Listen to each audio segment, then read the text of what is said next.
ஆன்மீக நண்பர்கள் அனைவருக்கும் அன்பு கலந்த வணக்கங்கள். இன்றைக்கு நாங்கள் ஆன்மீகம் சம்பந்தமான பதிவில் சித்தர்கள் போற்றும் பூநீர் தலம் அகத்தியர் பிரதிஷ்டை செய்த கோவனூர் முருகனை பற்றி பார்க்கலாமா வாங்க. சுக்குக்கு மிஞ்சிய மருந்தும் இல்லை, சுப்பிரமணியருக்கு மிஞ்சிய தெய்வமும் இல்லை. சித்த மருத்துவம் உலகிலும் ஆன்மீக வரலாற்று மிக முக்கிய இடத்தை பிடித்த ஒரு அற்புத தலம் தான் சிவகங்கை மாவட்டம் பில்லூர் கிராமம் அருகில் உள்ள கோவனூர் அருள்மிகு சுப்பிரமணியர் திருக்கோயில். தன் இஷ்ட தெய்வ குருவமான சுப்பிரமணியரின் மகிமையை உலகிற்கு உணர்த்த நினைத்தார் அகத்திய முனிவர்.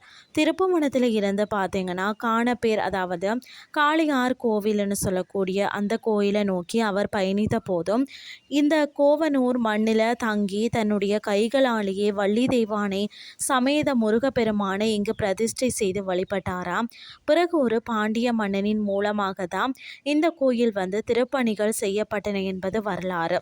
அகத்திய முனிவர் தான் தன்னுடைய வழிபாட்டிற்காக இங்கு உருவாகிய சுனையின் நீரூற்று நீர் அவரது கமண்டல தீர்த்தம் பட்டு பூநீராக மாறியதாம். இன்றும் தீராத நோய்களால் அவதிப்படுறவங்க, சித்த மருத்துவம் பயில்றவங்க சித்திரை பௌர்ணமி, தைப்பூசம் போன்ற விசேஷ நாட்களில் அதிகாலை 6 மணிக்கு முன்பாகவே இங்கு இந்த பூநீரை சேகரித்து செல்கிறார்கள். மருந்துகள் வீரியம் பெற இந்த தலம் வழிகாட்டுகிறது. இந்த தலத்தை மூலவர் கம்பீரமாக திருச்செந்தூர் முருகனின் வடிவத்தை நினைவூட்டும் வகையில் காட்சியளிக்கிறார். இங்கிருக்க மயில் மண்டபத்தில் மயில் தன் வாயில பாம்பை கவ்வி இருக்கும் சிற்பம் அதனை கலைநயம் மிக்கதாம். நாகதோஷம் உள்ளவர்களுக்கு சிறந்த பரிகார தலமாகவும் இது இருக்கிறது. சிவகங்கை சீமை உருவாகுவதற்கு காரணமான மன்னர்களுக்கு இந்த கோயிலில் வாழ்ந்த, அதாவது சாத்தப்ப ஞானி என்ற சித்தரே ராஜகுருவாக இருந்து வழிகாட்டினார் என்ற வரலாற்று சிறப்பும் இருக்கிறது.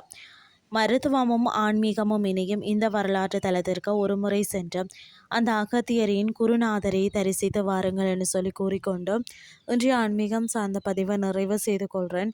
இதே மாதிரி மற்றும் ஒரு ஆன்மீகம் சார்ந்த பதிவோடு உங்களை சந்திக்கிறேன். நன்றி.